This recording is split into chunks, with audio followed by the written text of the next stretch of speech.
I'm going to share with you how to become the most interesting person in the world that everyone wants to talk to. And I'm just going to share a story. I actually met this person one time on my way to on the airport, right, on the lounge. And I talked to the person, and basically, I was very interested because he came from the Middle East.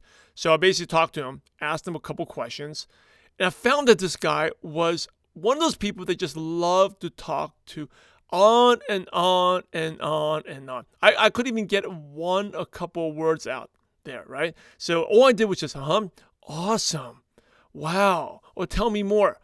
And believe it or not, the guy talked for 30 minutes. And the only reason we talked to him for that long was because I had some time to kill before my flight. Anyway, at the end of the 30 minutes, this guy said, "Hey, you got to connect, Simon. Thank you so much. You're the most interesting, most awesome person out there. You're such a cool guy." And I was like, how would he know that? I didn't even get a chance to. He doesn't know anything about me, but he just said I was the most interesting and the coolest person. Why? All because I let him talk for 30 minutes. And sometimes, I do admit if it wasn't for the time to kill before the flight, and I was actually, normally I would do work, but I was kind of tired in between. At some, it's just like, hey, let's go, let's get on the plane. But normally I would probably after 10, 15 minutes, cut it short afterwards. But for this one, let him talk on and on and on. And all I do was say, yeah, awesome, wow, okay, really? And he just talked and talked on and on. And he loved me afterwards. And we became friends afterwards. We kept in touch. So how to become the most interesting person? Let the person talk. Okay? Now, I'm going to share with you a lunch secret. If you ever do a lunch meeting, you got to pay attention. The lunch secret means if you're meeting someone for lunch, you should finish eating just say you're meeting a prospect or anyone. You should finish eating before the other person does. Why? That means, first of all, you're probably hungry, right? You get to eat. But no, I'm just kidding. But really, because you're asking questions, let the other person talk first. Especially really important if you're meeting a prospect, because how can you know the person has? You really know if you read the prospect, get to know the person. Let them talk. Okay, so every time I meet someone, I'm always so excited. I want to share what's going on, but I'm going to go. I'm going to finish my lunch first. I'm going to ask questions, let them talk, and after they're done talking, then normally I have a much better idea. And even if this is not a prospect, I can definitely find commonality, things to talk about. Okay, because I've basically just let them talk for 15, 20 minutes. And normally that's what it takes to eat a meal, right? 15, 20 minutes. I guess if you eat faster, it'd be quicker than that. But I just like, oh, really? Tell me more. Wow, that's so good. Good. And while they're talking, I'm eating. So that's my lunch secret. Always be the first person to finish. If you're eating one-on-one, be the first person to finish eating. Let the other person talk. After they're done talking, whatever you bring up will be much more relevant to the prospect because you're going to build commonality and talk about things that are interested to them. All right. When you approach a prospect, don't see yourself as a salesperson or recruiter, even if this is a recruiting course. See yourself as the advisor. You're the advisor, like a doctor, right? Advisor. So you're an advisor who goes to find the needs of the prospect.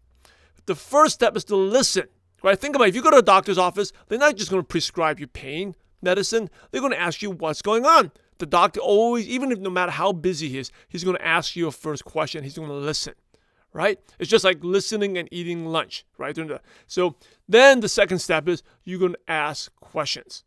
Now, that has really helped me out thinking myself as an advisor because it also allows me to pause more, right? Think. So the worst thing when you communicate is just to go and shoot off one questions after another or thinking of something to say because then you sound like a salesperson, right? So as an advisor, or like replying really quickly to questions, okay? Because you think about this. If someone has a question, I don't know if I really have time for this business. And you say, oh, no, don't worry about it. How much time do you need? You start coming off with immediate reply. That sounds like canned. Sounds like a salesperson. But instead, pause. So, and you even repeat the question. So you don't think you have. So your concern is you don't think you have time for this business, right?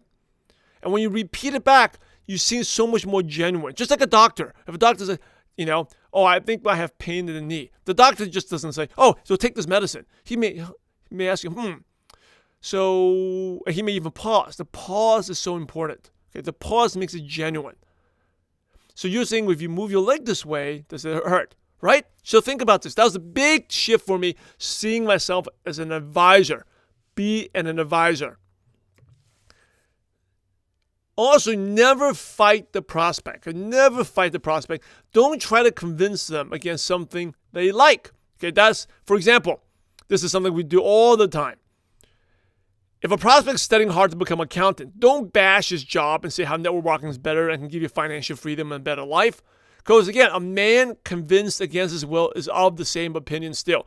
And normally, if people like to be defensive, right? Because whatever you say, even if the job sucks and is terrible, they'll probably, because of their ego and pride, they want to say something because they want to make themselves feel good.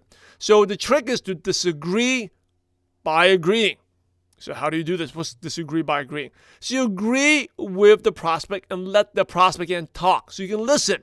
Normally, the more they talk, they'll end up agreeing with what you want to tell them anyway.